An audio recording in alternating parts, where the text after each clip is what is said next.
Welcome, today I am with Huawei Nova 8i and I will show you how you can remove and add home screen widgets. So at first, let's try to remove these widgets. So we have to basically click, hold and then select remove.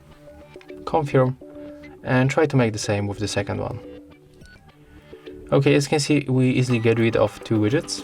So if you want to add the new one, you have to pinch your screen like that, select widgets. And for example, I would like to attach this weather. So tap once, and here you will find the default themes of the same weather widget. So honestly, I would like to pick this one. So another time, just click once, then tap on the empty space on your screen.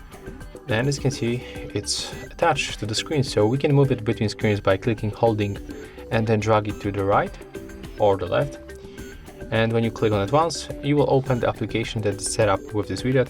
So in this case, it's the clock application. And that's all.